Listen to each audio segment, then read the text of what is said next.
Good evening, everyone, and welcome to another installment of TED Excellence, the show that teaches us that wherever you go, there you are. And I come to you live from Crater Valley on the moon with Dog Cat Fox, a Pepperjack, and all of you. Good evening, everyone. Welcome again to Thursday.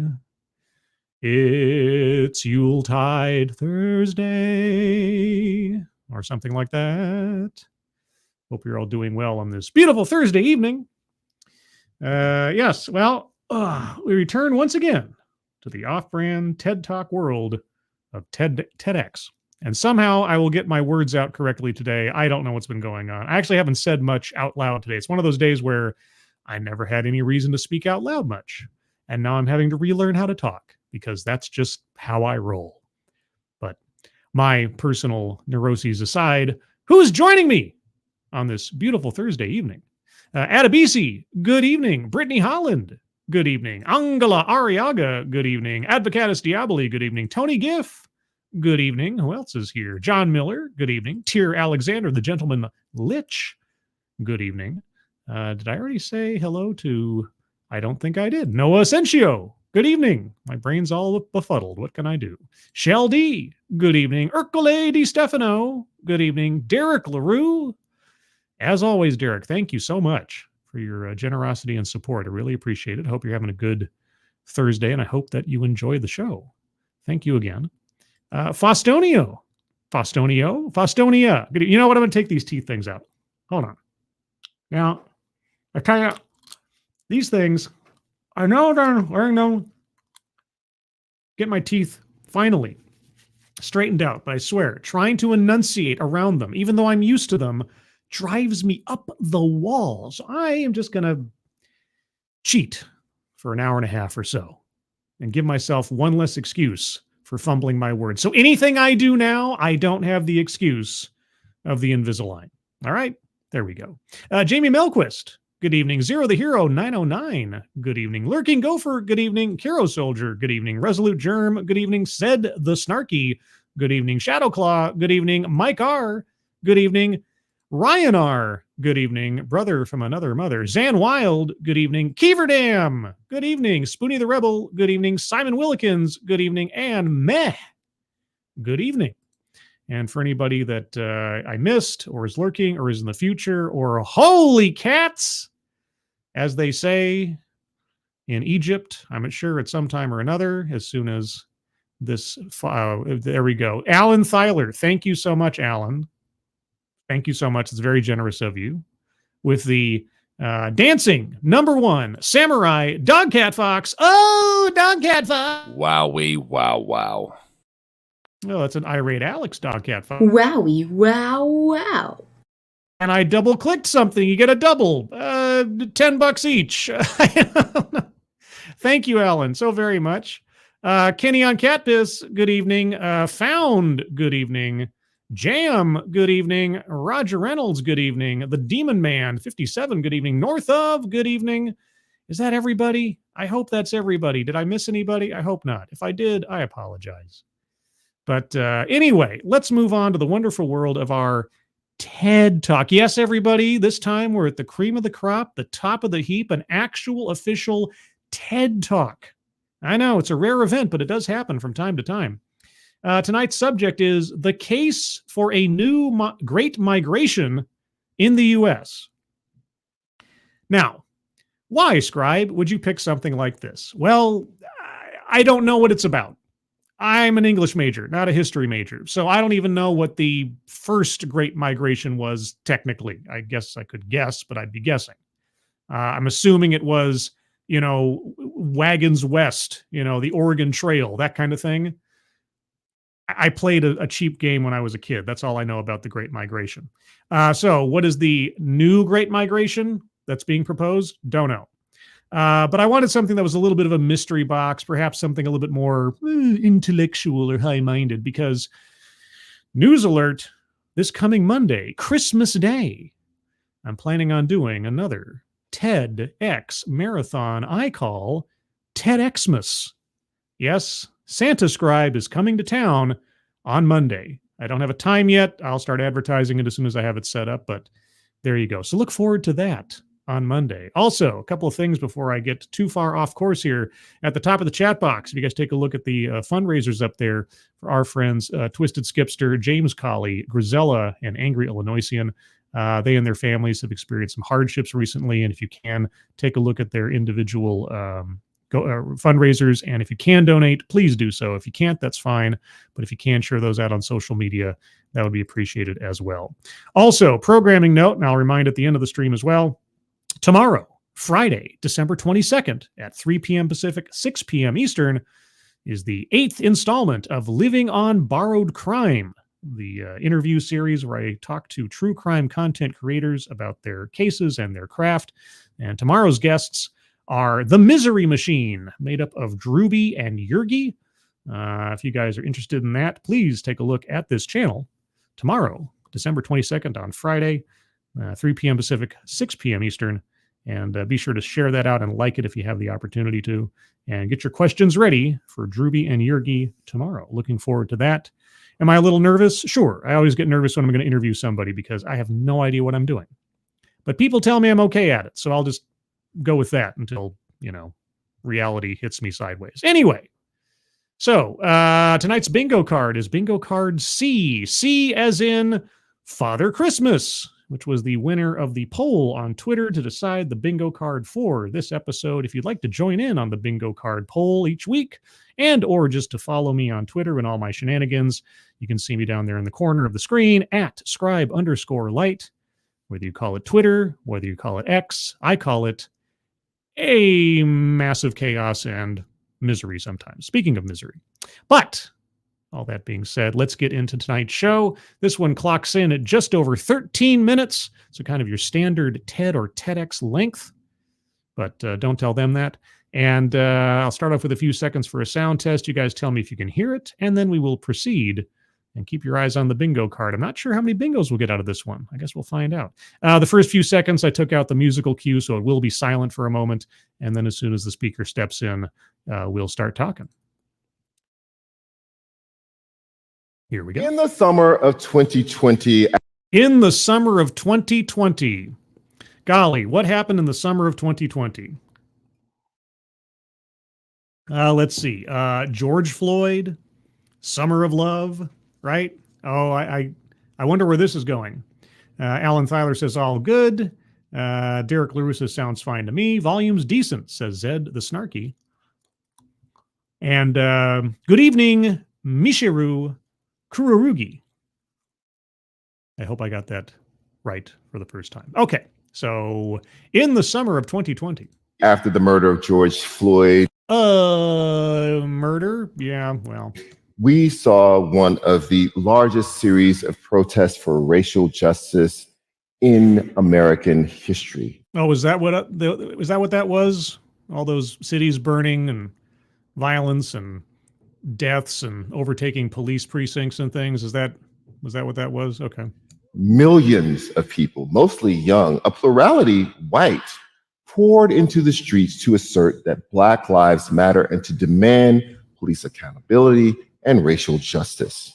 Over a story that even to this day is at best mightily questionable on the facts we were quote unquote told were true at the time by the authorities involved. But yeah, that is what happened. A bunch of wide-eyed, impressionable, easily manipulated youth were spurred on to do some very, very crazy things for some crazy ends. And look where it has gotten us. Some optimistically thought that this was the beginning of a racial reckoning. We painted murals on the streets. We took down statues. Members of Congress draped in kente cloth took a knee in the Capitol's Emancipation Hall. Yeah, it was all very comical, regressive, destructive, and didn't actually move the needle except to actually sort of more ingrained divisiveness and racial discrimination into our policy and things. Do you know how many corporations, CEOs, and so on used the advent of George Floyd and that summer to institute and promote and galvanize their DEI programs? Yeah, no, it didn't help anything. If our speaker's going to say it didn't help anything, he's absolutely right. but I'm not quite sure if it's going to lead to the same conclusion. Thank you, Mr. Tickle Trunk, for the heartwarming dog cat fox. Oh, dog cat fox. Wowie wow wow. Oh, there's a Kiever Dam dog cat fox. Thank you so much, Mr. Tickle Trunk. Hope you're having a good evening. Also, a good evening, Nathaniel Rotzkull and Arun Harushin, if I didn't already say hello. I can't remember if I did because my memory is terrible. All right. But just 3 years later, we are engulfed in a full backlash. Why is that, do you think? We have seen a raft of bills in state houses across the country to restrict voting and protests, as well as bills meant to restrict how race, gender, and history can be discussed in schools. Yes, the restrictions on DEI and CRT, programs and ideologies that were in place and running long before George Floyd. George Floyd did not create those things. He gave people more of an excuse to feel comfortable pushing those things.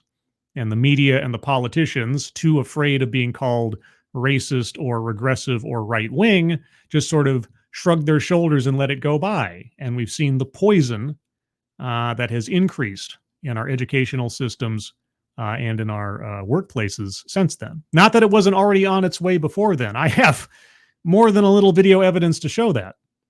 But yeah, backlash. People are finally waking up to the fact that things are going in a very, very, very wrong direction. And everyone was manipulated into going that direction because of the hype around George Floyd.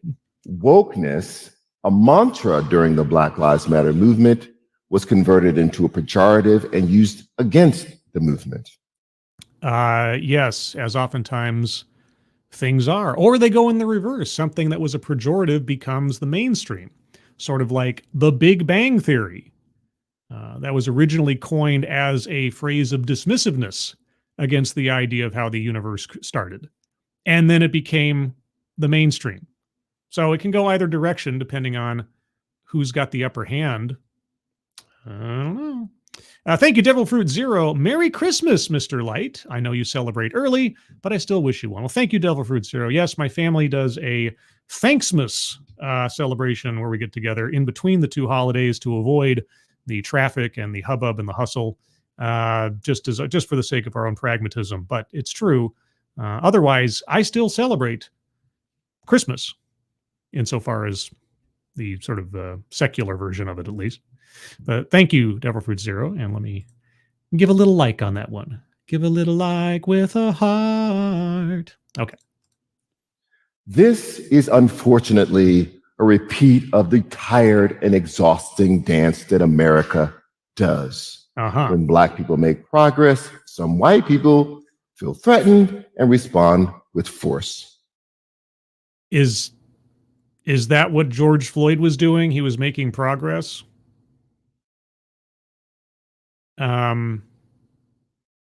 Sorry, what kind of force was taking place in the summer of 2020?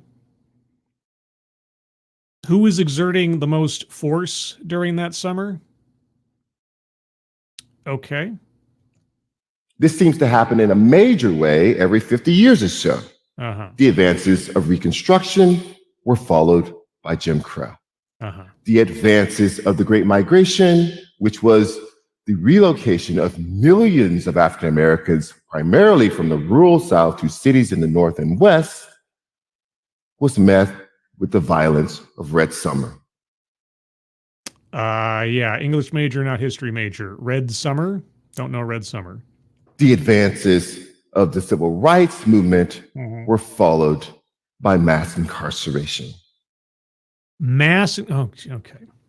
Right. Mass incarceration. Everybody was just swept up willy-nilly. No due process. Everybody was in on it. Okay. I mean, if you say so. If you say so. Let's go to the bingo card real quick and remind ourselves what we are listening for. Okay, so first up, plays victim. I'm going to wait. He hasn't made himself personally a subject of his conversation yet, but he might at some point. We'll see. Leaves out vital context. I have a feeling that between Jim Crow and mass incarceration, a little bit of context was left out there in that summary. Weightless example, not sure yet. Anecdote that probably never happened, not sure yet. Benevolent condescension, yeah. The protests during the Summer of Love. Is he going to bring up the massive destruction, riots, deaths, businesses destroyed, lives destroyed? Self-vilification or wretchedness, I would be surprised. Feminism, no. Childhood or family anecdote, not yet. Privilege, not yet. Sales pitch for product or service, not yet. Microaggressions, unconscious bias, not specifically yet. Patriarchy, no. Free space, no. Free space, no. Free space, of course I'll circle free space because it's free. And Dogcat Fox is there. Why wouldn't I circle that? Economic disparity, I'd be surprised if we don't get there. Mind reading assumes motives. Yes, he just painted a wide brush across the entire country and nation and so on in the intentions and motivations of people who aren't black, I guess. Attempt to coin new buzzword or buzz phrase, not yet. Word salad, not yet. Diversity, equity, and inclusion. He intimated to that when he was talking about what can and can't not be taught in schools and so on, but I think that's probably more CRT, so I'll wait and see. Marginalization, I'd be surprised if we don't get there. Contradicts own point or argument, not sure what it is yet. Systemic, institutional, I'm going to wait. I think he probably already crossed that line, but we'll wait. A list, he gave us a list just then of historical milestones. So I'm going to circle that one. White supremacy, if not said specifically, it was certainly implied with Jim Crow, so circle on that one. Argumentative non sequitur, not sure yet. And lastly, collectivize his own demographic. Indeed. So far on the board, we're only 2 minutes in, and we have leaves out vital context, benevolent condescension, free space, mind reading or assumes motives, a list, white supremacy, and collectivize his own demographic. Keep our ears open for anything else. I, for one, am sick of this dance. Okay. That was an applause line. Okay. I am sick of taking 2 steps forward and 1 step back. Sick of the periods when progressives grow weary and conservatives grow vicious. Okay, well, I can't wait to hear what your solution is. Shadowclaw, with an educational pop-up video note. Scribelight, Red Summer was a period in mid-1919. Oh, no wonder I have no recognition of it, during which white supremacist terrorism and racial riots occurred in more than 36 cities across the United States and in a Arkansas county. Okay. Well, I'll admit that is a piece of now relatively ancient history that I did not recognize. So thank you, Shadowclaw. Appreciate that. Also really reaching back in time there. Okay. But of course, nothing has happened between the civil rights movement and now except mass incarceration. Right? Okay. Sick of being told that now is not the moment for the most ambitious efforts towards actual justice. Well, what was 2020? I mean, you just said it yourself, right? I mean, right, wrong, or otherwise, the death of George Floyd sparked off one of the biggest, one of the most virtue signaled, one of the most well-funded efforts towards above the board, above the fold, racial reconciliation of some kind or another that we've seen at least, let's say, in a generation. Okay, for better or worse, it was the subject on everybody's minds for months, if not years, and even up to this point.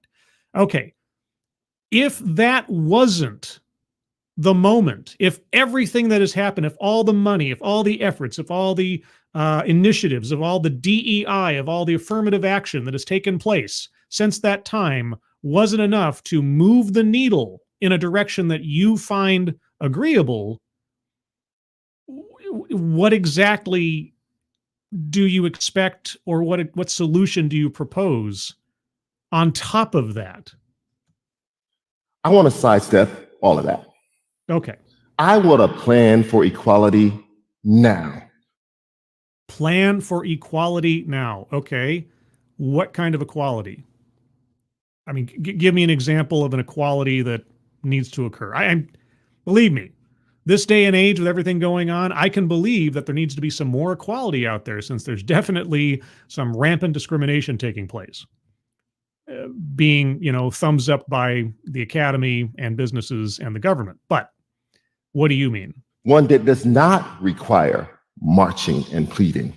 Okay. One in which Black people can access true American equality by their own actions. Why don't you drop the racial primacy? If you want equality, then you should just be talking about people. Instead, you're focusing on one racial demographic. You realize there are more than one racial demographic in this country that I suppose isn't white, because that's the contrast we're going with here. Okay. One that cannot be so easily regressed or reneged upon. And I just so happen to have such a plan. Okay, well, I'm glad, because half the time when I look at these things, the person on the stage, takes a long time to articulate a problem, but then never gives us a solution. So I'm happy to entertain it.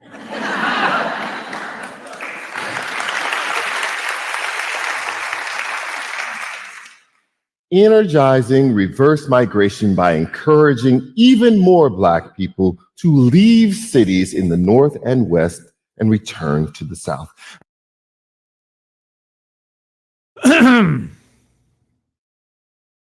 You want Black people to abandon their homes and segregate themselves into one area of the country.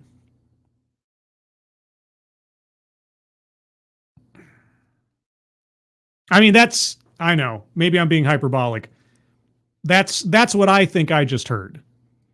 Let me back up.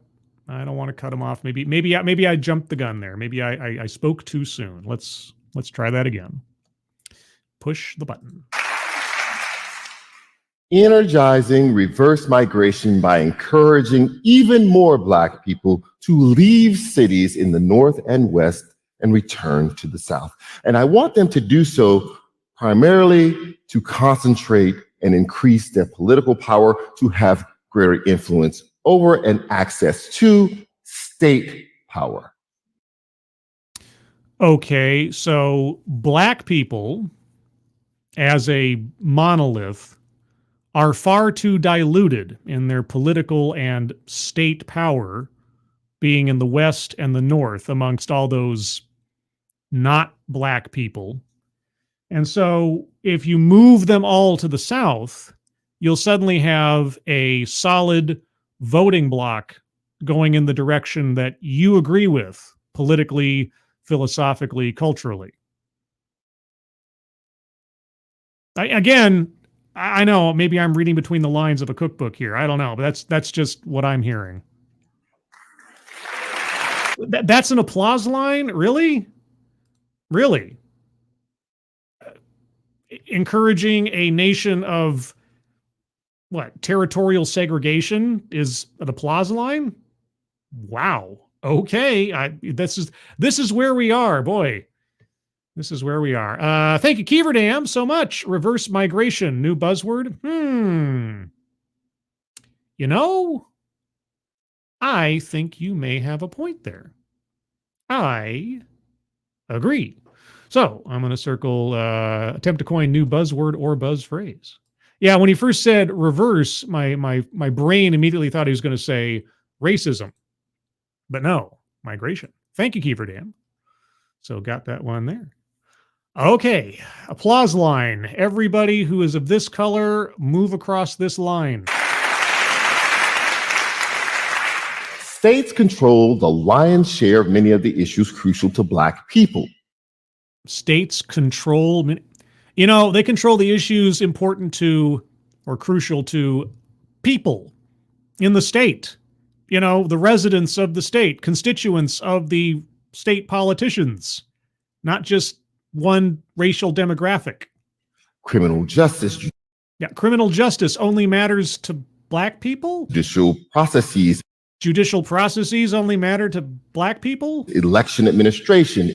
Election administration only matters to black people. Education. That's Education only matters. I could go on.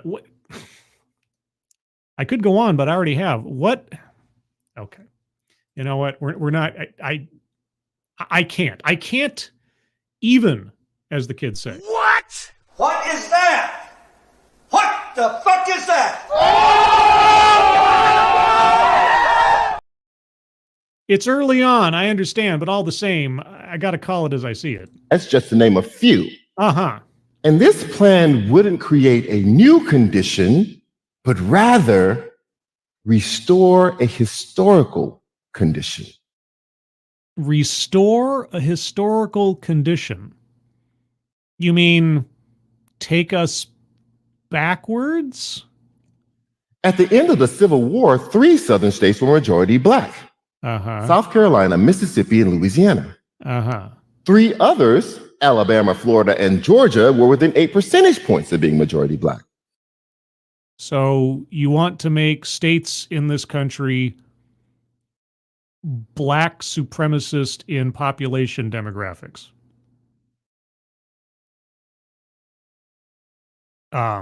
Okay. Indeed, 90% of all black people at the time in this country lived in the American South. Uh-huh. In- Wait. Wait. Are you encouraging black people to go back where they came from?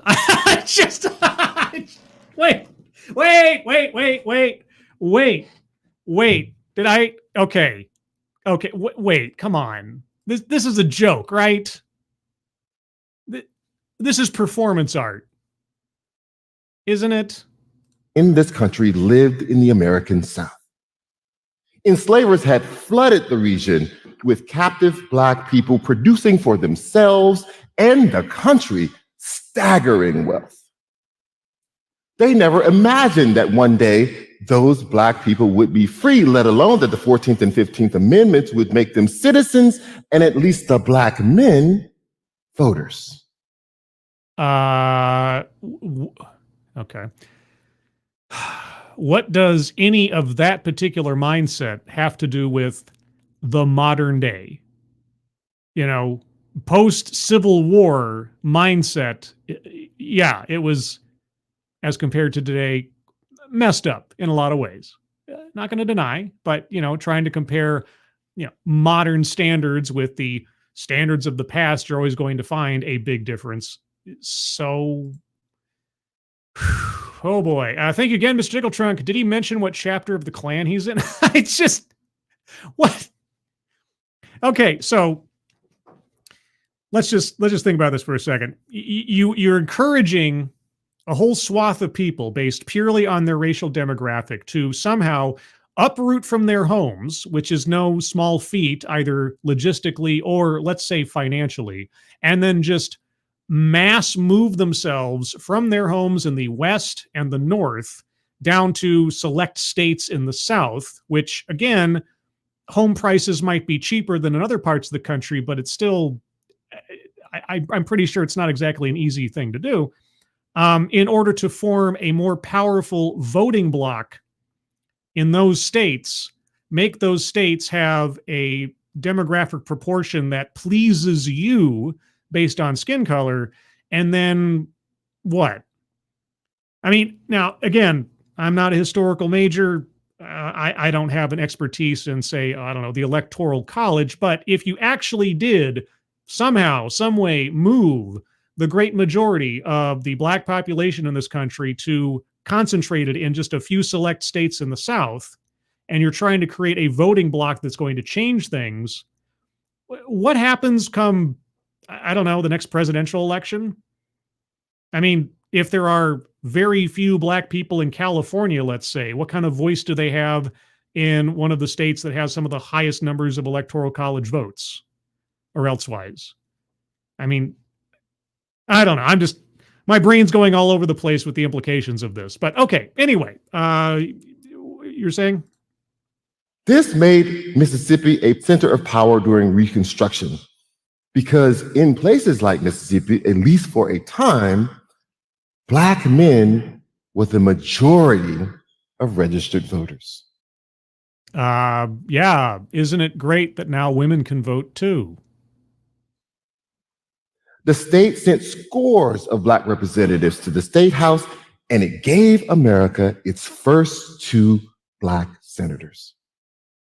Do they have names, or is the only point of significance to them their skin color? But cue the music. If you say so, I guess.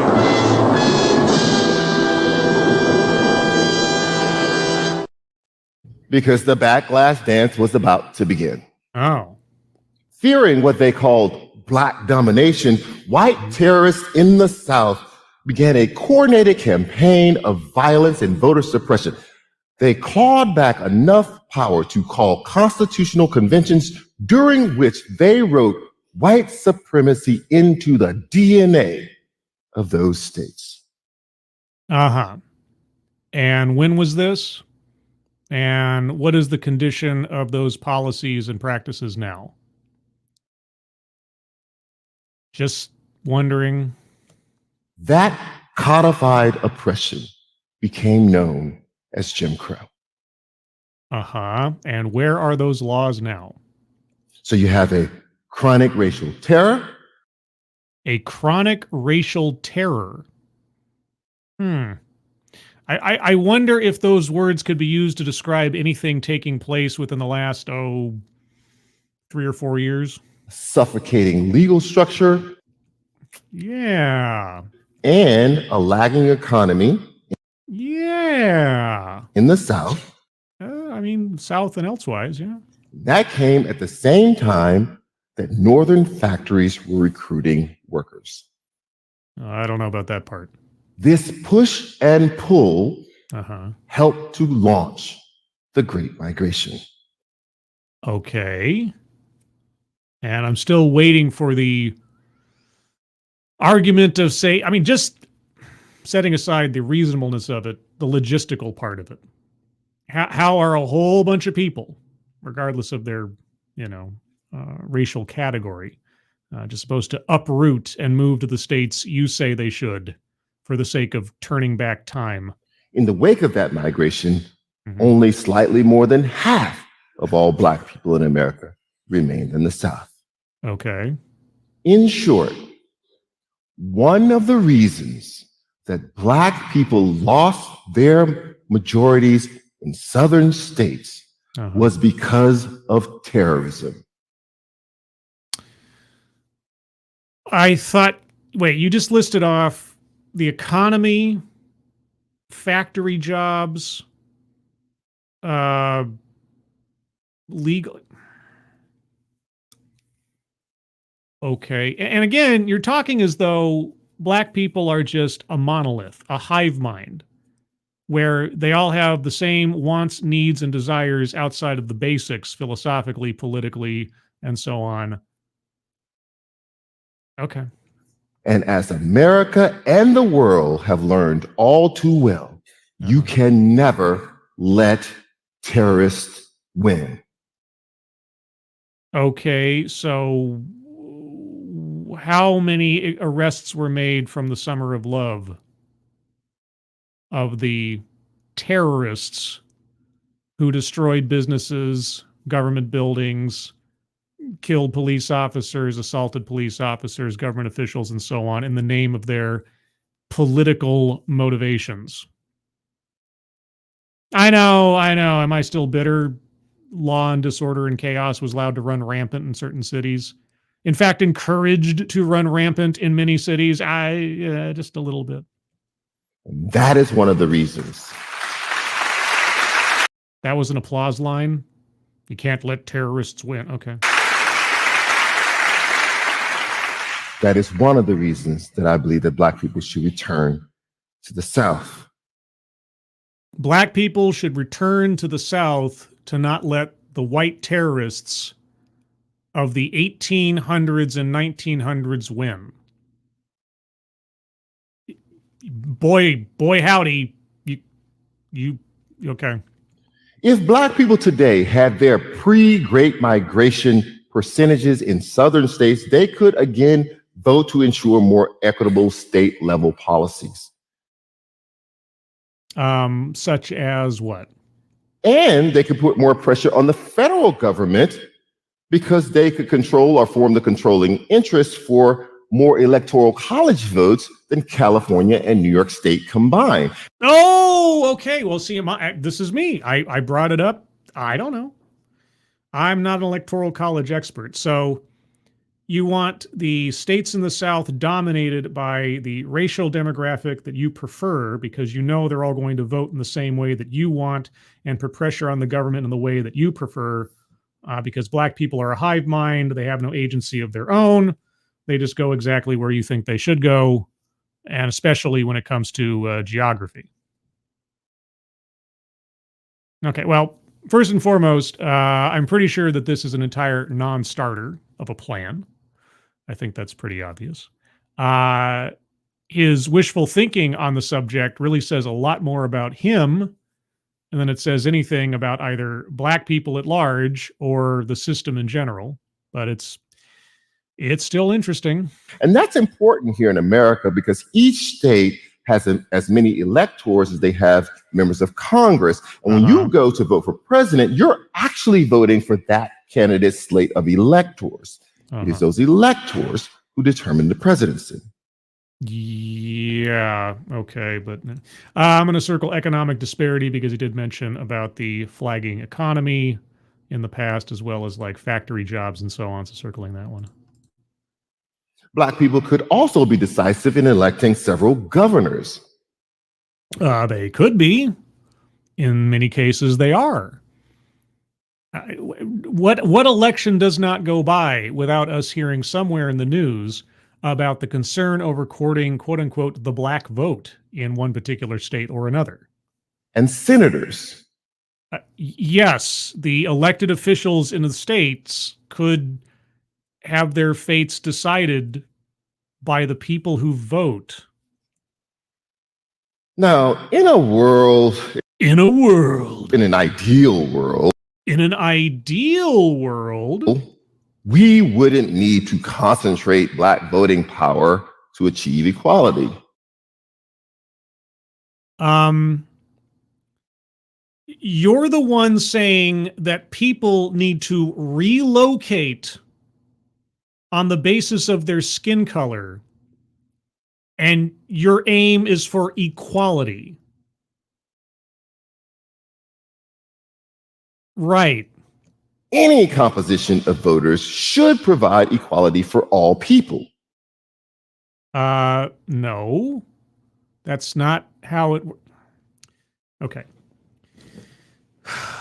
If a state consists of 70% registered voters in one party, 30% registered voters in another party, and everybody votes, not everyone is going to feel happy.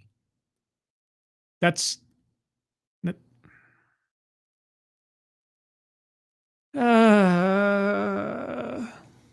But we don't live in that ideal world. We are never going to live in an ideal world where everybody gets what they want. That's not how life works. I guess maybe I need you to define better what you're talking about in terms of equality. What are you talking about? Define your terms. In the world that we occupy, anti-Black racism is still openly manifest in policy and power, and candidates who support those policies continue to win and continue to block progress. Give me an example. And if you bring up CRT again, that's a non-starter. That is a non-starter. Or intimate to CRT again. No. Give me an example. Now, there are multiple challenges and unknowns that a plan like this could face.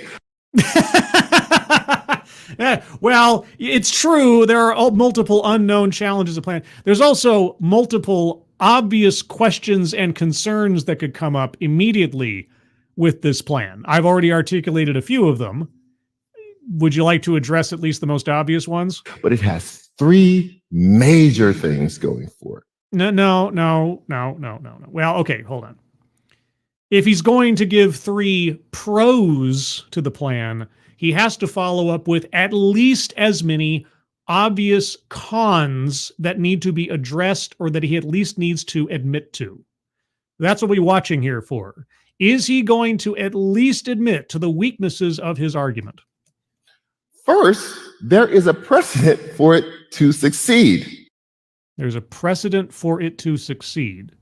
Moving all the people who look a particular way out of one part of the country and concentrating them into certain defined territories in another part of the country.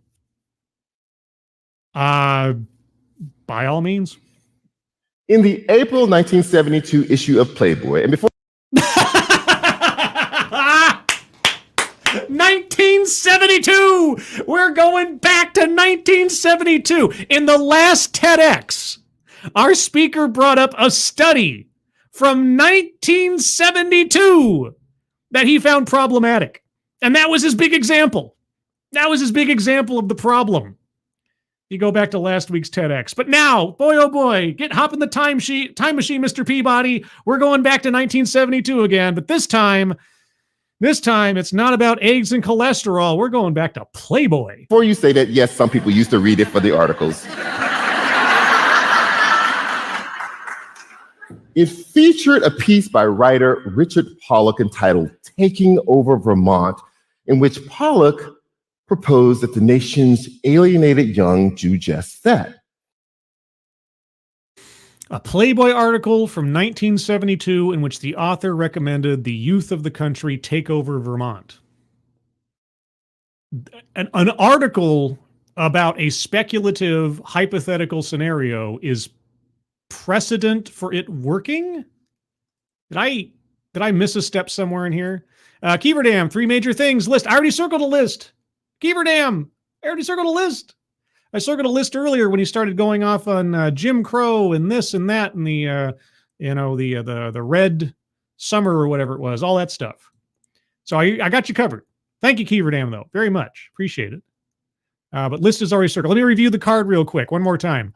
So far, what I have circled on the board leaves out vital context, benevolent condescension, free space, economic disparity, mind reading or assumes motives, attempt to coin new buzzword or buzz phrase, a list, white supremacy, and collectivizes own demographic. And it's also got a WTF circle around it as well. So that's where we're at right now. I'm pretty sure there are other squares that could be circled. Hold on to your arguments as we go. We'll get to them after the presentation's over with if I don't spot them immediately in the course of the talk. We're now just a bit over halfway through. So he's got his work cut out for him. Okay, so anyway, an article from 1972 about a hypothetical takeover of Vermont by young people. Pollock's article sprang from an obscure 1971 paper entitled Jamestown 70, published at Yale by two law students. A 1972 Playboy article informed by a 1971 Yale law student article. Okay. The DNA chain is amazing. In it, the authors put forth the tantalizing idea that they called radical federalism.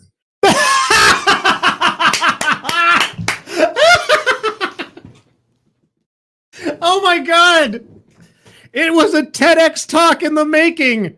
Radical federalism? Oh, Lord. Okay, so sorry to segue again for a moment. For those of you that do not know, I came up with a recipe for creating TEDx talks years ago. All you do is you take a word that's usually something either positive or ambiguous, right? Let's say federalism, right? Some concept, something like that. Or like what I did with my example, what was it? Tranquility, right? And all you do is you take this concept and you say, okay, do I want to make a talk that is in favor of this thing or a talk that is going against this thing? If you're in favor of a thing, you put the word radical in front of it. If you're against the thing, you put the word toxic. So toxic federalism, there's your TEDx topic. And then you just reverse engineer that into a talk. and tell me how toxic federalism works and how we can avoid it and so on and so forth. That was my recipe for how to create a TEDx talk. You start with the title and you work your way backwards. Radical not feminism, federalism. Okay, all right, so reverse migration has a precedent in a 1972 Playboy article informed by a 1971 paper about radical federalism. In my mind, I've got a corkboard and a bunch of red string right now. Idea that they called radical federalism. The migration of large numbers of people to a single state for the express purpose of effecting peaceful political takeover of the state through the elective process. Peaceful takeover of the state. So you just move a bunch of people into a state to stuff the ballot box, so to speak, in order to make the change you want, and then what, they just uproot and move to the next state and do it again? Indeed, many young people were already moving to Vermont before these things were written. I thought you said that there was precedent for it working. You've brought up two articles or an article in a paper that propose an idea. But the plan worked. The plan worked? As writer Yvonne Daly has noted, Vermont was transformed, electing more progressive politicians per capita in the intervening years than any state, and enacting legislation that routinely resulted in Vermont ranking among the most liberal states in the Union. So wait. Okay, and again, not a history major here. So the changes that took place in Vermont were a direct result of people following along with the paper from 1971 and the resulting article in Playboy from 1972? That's how that worked? One led to the other? Is that it? I am proposing that in the same way that young white liberals moved en masse to one of the whitest states in the Union with a political intent. Wait. Are you telling me that white people made the state better? What? That young black people moved to some of the blackest states with the same political intent. With the political intent that you want. The second thing the plan has going for it is that the reverse migration is already happening. If it's already happening, then why are you on this stage? Reporters have been chronicling this for at least a decade. Okay, chronicling what? I myself am part of the reverse migration, moving from Brooklyn to Atlanta in 2020. In fact, Georgia is a nexus of the reverse migration. Okay, so you and or the culture has successfully encouraged black people to segregate themselves in specific states? Okay. Still, the reverse migration is nowhere near as robust and energetic as its predecessor. Its predecessor. Oh, we mean going from the South to the North and the West? Okay. Is it because we live in a completely different world and culture now than we did back in the 1800s? To match the scale of the Great Migration, the reverse migration needs an adrenaline boost. Okay, and what do you propose for this giant hypodermic needle to the chest? And that is exactly what I am trying to provide. How? And third, the reverse migration is already paying dividends in the form of more state-level power. Okay. In 2020, Georgia flipped from red to blue for the first time since Bill Clinton won the state in 1992.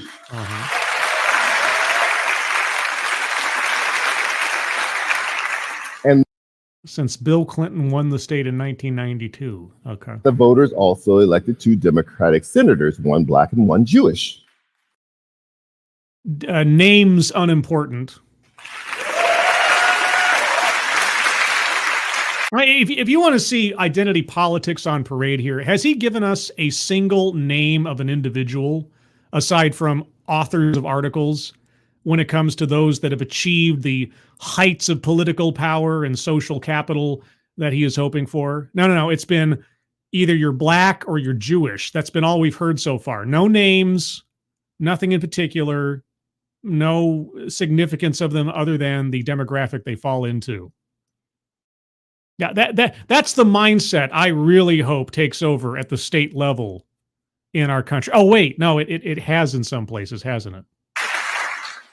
The coalition of voters that made that possible was led by Black voters, who constituted a majority of those voting for Biden, according to election estimates.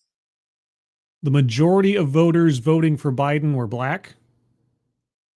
Oh, I mean, honestly, as Joe Biden told us himself, if you don't vote for Joe Biden, you ain't black. So, yeah, I guess that the math checks out. The success of the Democratic Party's gains in Georgia can in part be attributed to a rise in the Black population in the state. In the early 1990s, when Bill Clinton won, Black people were about a quarter of the state's population. In 2020, they were about a third of the state's population. So Black people can be taken for granted when it comes to their political leanings, is what you're saying. Okay. Now, in theory, my proposal isn't partisan. The point is freedom, not party loyalties or party punishments. No. It's not about freedom. You've gone to great lengths so far to tell us that if the right kinds of people populate specific states, then those states will turn the direction politically that you prefer. You can't. It's not about freedom. It's not about freedom. It's about getting to the ends that you want and assuming to know the minds of anyone who has a skin color similar to your own. What are you talking about? But in 2020, the candidates chosen by the vast majority of Black people won, making Georgia a model for resurgent Black power in the South, and for me and the plan that I advance, making Georgia proof of concept. Okay, you want to stop for a second and think about what he just said there? If there was a man standing on this stage who looked exactly like our speaker, except he was white, and he was saying how happy he was that there had been an advancement in white power in the South, how well received do you think that person would be on the national stage? Black power. He's talking about, he was lamenting before about the loss of the racial reckoning and this, that, and the other. If the racial reckoning means dividing people up on the basis of race and looking at each other separately and assessing power differentials on the basis of race, then I'm kind of glad the racial reckoning is dying off. This is not where we need to go. He's talking about things regressing. Yeah, he's regressing, all right. Okay. It is one thing to diagram a problem, to render it in poetry and passion, to build a case. Yes, it is one thing to do that. In fact, it's really the only way that you're going to convince anybody that your argument has any validity. You're going to have to make an argument, show that there's a problem, and that your proposal is potentially a solution. But what is the problem that you've articulated so far? Black people are too diffused in the population of this country.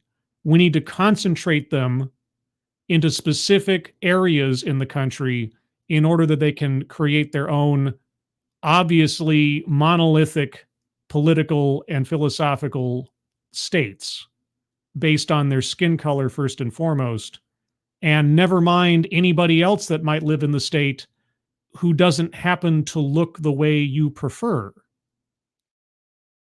I seem I seem to have found myself remembering certain rhetoric from the bad old days that match that kind of thinking.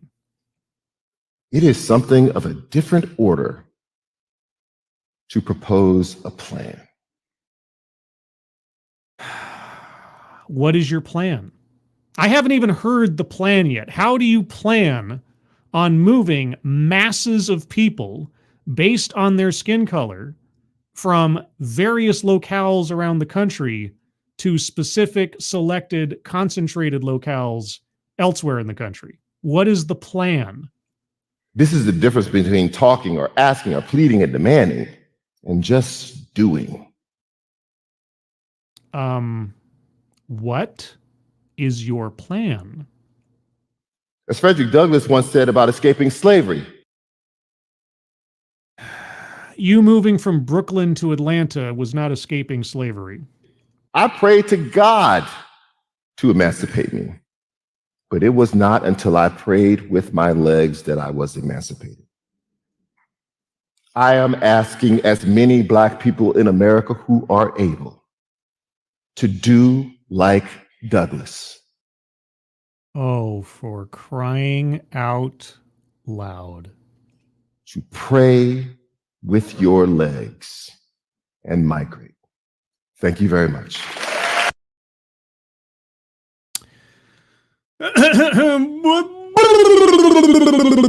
All right, well, let's move on to the bingo card.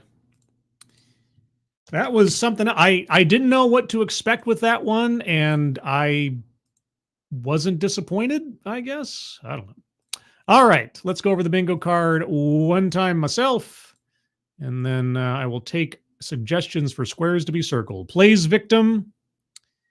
In the sense that he followed his own advice and puts himself in the same shoes as Frederick Douglass in having moved from one part of the country back to the South. And I'm saying back to the South because that's what he's talking about. He wants to turn back the clock. He wants to make things what they were.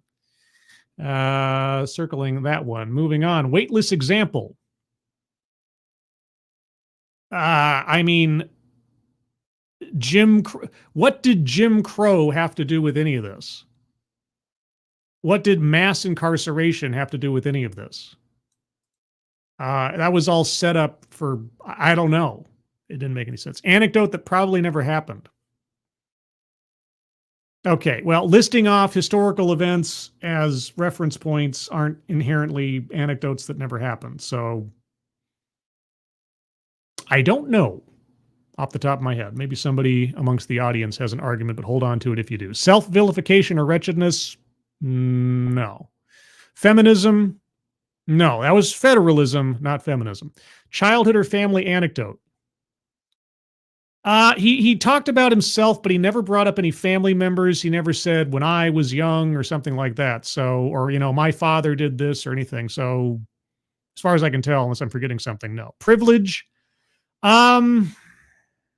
He never said the word. But there was plenty implied.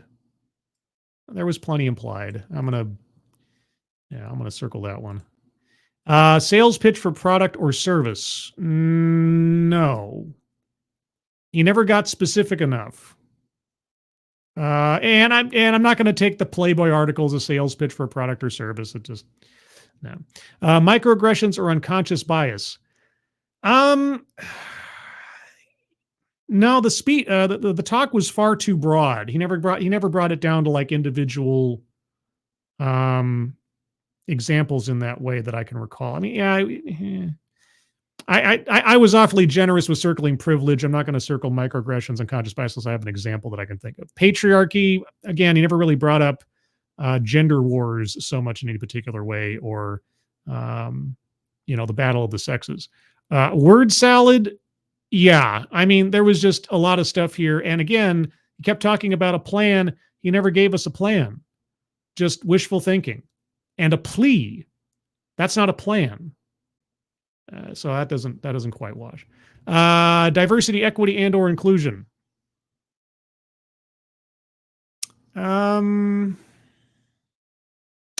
he was alluding to CRT at the beginning. He didn't really. Well, did he talk about equity or equality? Oh man, this is the problem. I'm going to leave that. If somebody can firm it up for me, I'd appreciate it. Marginalization. Yes, that was certainly in the aggregate of a lot of his examples and complaints over the course of the talk. Contradicts own point or argument. He's promoting racial segregation and racial monolithing, talking about freedom when he's trying to force people to collect and assuming that they're going to think the way he wants them to because of their skin color, and yet he's reviling against the backlash and racism and just, it just no, I'm sorry, doesn't work. Systemic or institutional? Yes, the Electoral College, politics, state house, governorships, this, that, and the other, left, right, center, and otherwise. And as a result of that, Bingo. What? Of course! Our first bingo down the diagonal. Moving on, lastly, argumentative non sequitur. Okay, this is a double, this is a bingo square. I almost thought it was a double bingo square. Argumentative non sequitur, something that comes up and doesn't go. Yeah, you know what? Frederick Douglass. Escaping slavery is absolutely irrelevant to the modern day and his example of his encouragement. That's what the Black Americans in this country in the West and the North would be doing if they came back to the South, running away from slavery. No, that does not fly. I had a dog, and his name was... What? I had a dog, and his name was... Bingo! Of course! All right, so there's the card as I have it. If you have arguments for squares to be circled, put them in the chat now. If you tag me in your comment, it's easier for me to see, so I'll appreciate that. Advocatus Diaboli, the entire talk was a sales pitch for a new Great Migration. That was an easy one. You should have got it on your own. It's not a product or a service. I know. You have to bring up your particular company or organization. You have to bring up the app you created to facilitate this thing. There has to be a product or a service.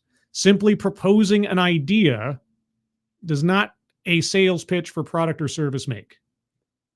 So, and the subtle insult tipped the balance, Advocatus Diaboli. Trying to say I'm stupid.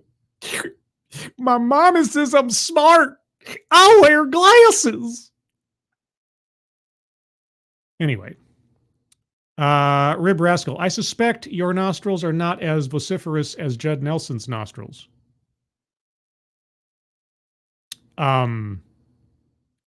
Did you watch the Red Letter Media Christmas special? Because sudden mentions of Judd Nelson. Oh, wait, no, that's right. Yes, the bingo. That was Judd. Yeah, I forgot about that part. Okay. 6 degrees of Judd Nelson. Never mind. I just gave an advertisement for another channel and another show talking about a similar actor. There you go. Anyway. Okay. Advocatus tries again. Also, reverse migration is a term borrowed from ornithology, not a new term or phrase he coined. Uh-oh. Am I going to have to take back a square?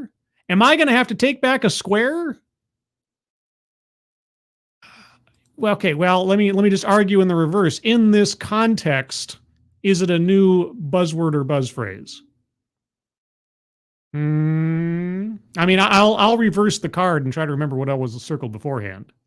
I'll have to take like a screenshot in order to recreate it. But okay, so should I take back that square? Is that the argument? I'm happy to if people agree on that. Let's see. Tier Alexander says, in the context of reverse migration is a new buzzword. Well, that'd be my argument, but I'm happy to take arguments elsewise. Patriarchy. He talked about how only the men could. Oh, that's right. That's right. Oh yeah. All the at the time, all the black men voting, and no, you're right. Women couldn't vote back then, or they did not have the legal right to vote. So there you go. All right. I'll take it. I'll take it. There you go. Patriarchy. Let's see. Mr. Tickle Trunk. I've heard it before. I would say take the square back. The card must remain sacred. Oh. Abdicast Diablo Scribelight, even he mentioned he got the term from an old article. Oh, you know what? Okay, well, let me go back in time here. Oh boy, I'm gonna have to recreate half the card here. Okay, so I'll leave that one up on the screen. Hold on. Oh boy, this is gonna be something else. Yeah, all right, so we need to leave that one alone. Give me a moment here while I recircle a bunch of stuff. Okay, I got to circle that one, a weightless example, and then this, and then this. It hasn't. I don't think I've ever. It's been a while since I've had to reverse a square, but it has happened at least once before. I think not quite this messily. I don't think. I think I probably took it back in the middle of after having circled it, so it wasn't as interruptive. And then patriarchy. And contradicts own point. And I think that's everything. And then the WTF circle. Okay, so if I've done this right, when I refresh the screen, only the attempt. No, wait, systemic institutional. Forgot that one. Hold on. There we go. Okay, so if I've done this right, only the attempt to coin new buzzword, buzz phrase should disappear. Okay, are you ready? Here we go. Yep. Okay. The circles are a little different, but we're back to square. Okay. And no bingos lost in the process. All right. Any other arguments for squares to be circled, guys? We have 2 bingos so far. Possibly more, depending. Let's see. The card is sacred, no takebacks. No. There are takebacks. If I made a mistake, if there was a wrong decision, or a counter argument. Here's the thing. Squares to be circled can be argued for or against. It's not necessarily about it. I didn't realize this would cause a kerfuffle. No. This is how it works. This is the best part of the show, in my opinion. This is the part where we all take a moment and think about what we heard and how it applies and discuss the points. And whether we get 10 bingos or no bingos, we all win for having put our brains to work for a little bit. Any other arguments, guys? I'm wondering if we might not have hit the end. Dafak Asshole says the product is votes, the service is influenced in government. I'm going to give you the Reed Richards Award for best stretch so far. No offense. But no, I don't think. I know we want that bingo real bad, but it's got to be a solid argument for a bingo square. And trying to turn his wishful thinking and idealization of things into a product and or service, when at the end he was begging people to make a decision of their own volition, it doesn't quite work. Adabisi, how would we take back a bingo if that happens? Oh, I think I know. I think I know how I'd do it. Hopefully it'll never come up. But I think I have at least something in the quiver, let's say, that could at least make up for that. Let's just say. Already make the George Floyd never happened anecdote joke. I don't know. It's a thing that happened, depending on your perspective, depending on the evidence and so on. Yeah, I don't know. That one, I'm not quite sure. It rides the line. Mr. Tickle Trunk, the product or service square has been all but a dead square for this last year, Scribe Light. Might want to consider replacing, in my opinion. Maybe you've hit it once in the last 6 months. Yeah, I mean, I've done several TEDx's in the past where there was no doubt it was a sales pitch for a product or service. There was the ladies talking about camping and women having to relieve themselves in the woods. And they took a very, very, very long time to get around to proposing their hiking pants with a zipper in the back. There was more than one guy who gave a long, circuitous speech about a particular issue and then eventually arrived at an app or an algorithm that they were selling or something, and so on. So Yeah, it is. It is a niche square. I will give you that. But we hit it last week. So, or the week before, pardon me. So it's not impossible. I'll think about it. I'm always willing to take suggestions for new squares or to retire defunct squares. Of course, the fun part is that don't you know that the week I decide to retire the sales pitch square is the week that I end up with a TEDx talk that's a total sales pitch. Anyway, let's see. Any other arguments, guys? I think we might have reached the end of it then. Let's see. Rib Rascal. I argue for 1 glass of red wine before bedtime. What's the what's the chemical in red wine that's supposed to be good for you? It's not. I want to say it starts with a T something. I think. I don't know. I'm not a wine connoisseur. But Tier Alexander, New Square, Black Supremacy. Well. As time goes on, that might make more sense. Tannis, that's what it is. Yes. Thank you, Fostonia. Tannis. If you take out a couple of N's there, I think that's a city in the Middle East, isn't it? Didn't Indiana Jones go there one time? Anyway, everybody, I think I'm going to wrap this up here. 2 bingos, not too bad. A seemingly, at least to me, relatively ridiculous proposal in the TEDx talk. Oh, sorry, TED Talk. This was a TED Talk, guys. This is the top of the pops. But there you go. All right. So now, programming notes. This coming Monday, Christmas Day, sir. It's Christmas Day. I'll be doing a TEDx marathon that I call TEDxmas.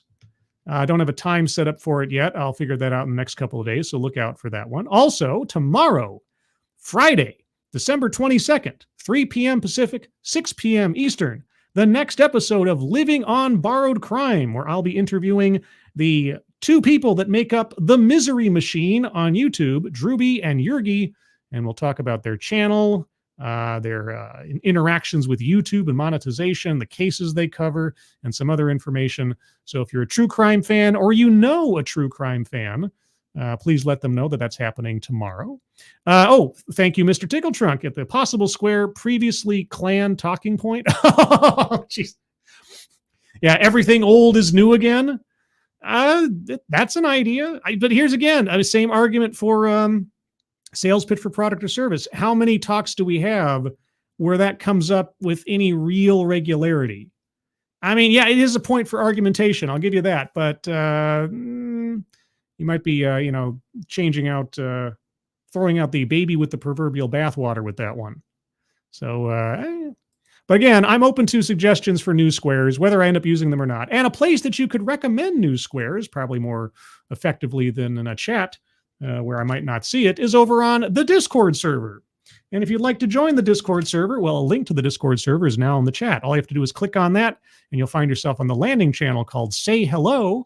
And all you have to do in there is say hello and also add the secret word. The secret word tells me and my moderators that you actually watch the stream and have thus earned the right, the privilege, the entitlement to join the Discord server. And today's secret word is reverse migration. It's a phrase, but it works too. Just say hello, reverse migration, and I'll know that you watch the show. So check that. Oh my gosh, Faustonia. Well, thank you so much, Faustonia. Merry Christmas, Scribe. Well, Merry Christmas to you, Faustonia, and Merry Christmas to everybody in the chat who partakes of said Yuletide celebration. That's coming up this coming Monday. I have a show. I'll be doing my Sunday stream on Sunday at 8 a.m. Pacific, 11 a.m. Eastern. Not sure what I'll do it on yet, but we'll see. Or it's possible. I might take the day off. If I'm going to do like a TEDx marathon on Monday, maybe I'll take Christmas Eve off. I'll let you guys know on the Discord and on Twitter X if I decide to do that. So we'll see. We'll see. I might have something else to do on Sunday. I'll find out. But Faustonia, thank you guys so much. Well, thank you so much. And everybody, thank you so much. Moderators, thank you for keeping an eye on things, even though everyone here is so well behaved that you have very, very little to do. Everybody who donated, either to myself or to the fundraisers at the top of the chat box, thank you guys so much for your generosity, especially at this time of year. Really is very much appreciated, and I will do my best to pay it forward as I am able. Everybody Thank you guys so much for joining me tonight for this TED Talk. If you did not catch it live and you're watching it in the future, let me know what you thought about the talk in the comments below. Also, on the way out, if you would, leave a like if you liked the stream or a dislike if you didn't. I'll take the interaction either way. I appreciate it. And with that, before I can get out of here, Poker Pierce, the best kind of stall tactic I can think of. Thank you, Poker, so much. That's very generous of you. Merry Christmas to you too, Poker Pierce. Appreciate it. Hope you have a good and merry one. Let's see. Angela Ariaga says, thank you everyone who has helped James out. Yes, if you can, take a look again at the fundraisers at the top of the chat box. James Colley and Grisella, Angry Illinoisian, and Twisted Skipster.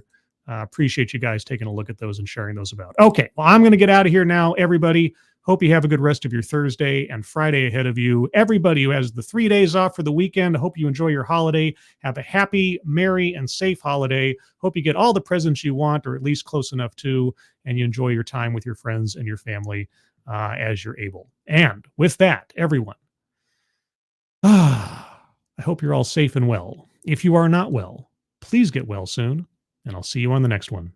Take care. Bye-bye.